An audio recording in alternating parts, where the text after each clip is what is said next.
एक 11 21 31 41 51 61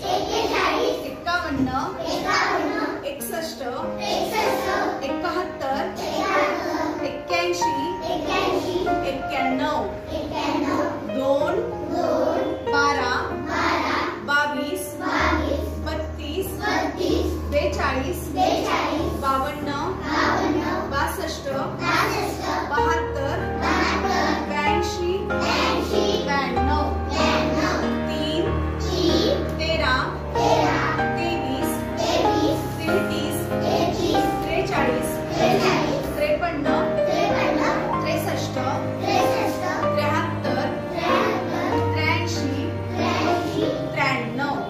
72 जेव्हा आपण 3च्या 10 पटीमध्ये संख्यांचं वाचन करत असतो तेव्हा वाचन करत असताना आपल्याला शेवटी जे शब्द ऐकायला येतात ते शब्द म्हणजे दशक असतात। उदाहरणार्थ 23 शेवटी काय ऐकायला येते?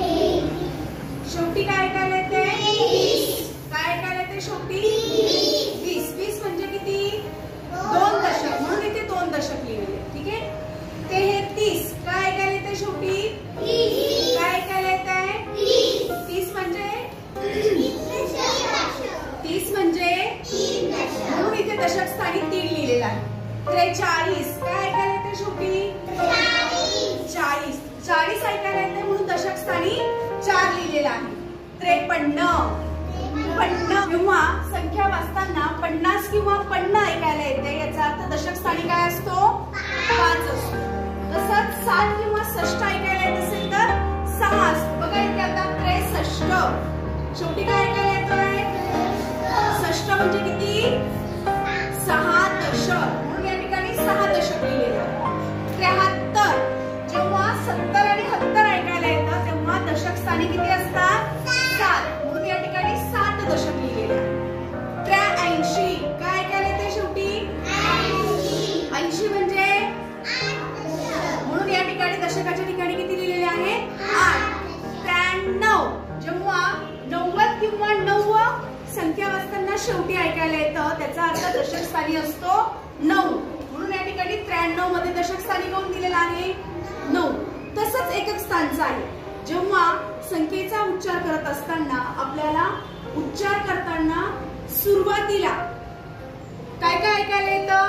ते, तेह, त्रे किंवा त्र्या ऐकायला येत असेल तर दिलेल्या संख्येच्या एकक स्थानी काय असतो? 3। काय असतो? 3। बघा इथे 23 ते ऐकायला येतोय म्हणजे एकक स्थानी किती आहे? 3 आहे। 33 तेह ऐकायला येते म्हणजे एकक स्थानी किती आहे? 3 आहे। 43 त्रे ऐकायला येते म्हणजे एकक स्थानी किती आहे? 3 आहे। 53 त्रे ऐकायला येते म्हणजे एकक स्थानी किती आहे? 63 त्रे ऐकायला येतो एकक स्थानी 3। 73 काय आहे एकक स्थानी? त्रे ऐकायला येतो तर एकक स्थानी असतो 3। 83 इथे देखील त्रे ऐकायला येतो आणि 93 इथे सुद्धा एकक स्थानी त्रे ऐकायला येतो म्हणजे त्या ठिकाणी एकक स्थानी कोणता अंक असेल? 3। 3 ची सुरुवात केल्यानंतर 10च्या पटीमध्ये जेव्हा आपण संख्या लेखन करतो तेव्हा सुरुवातीला आणि शेवटी ऐकायला येणाऱ्या उच्चारानुसार आपल्याला संख्यांचं वाचन करता येतं, लेखन करता येतं।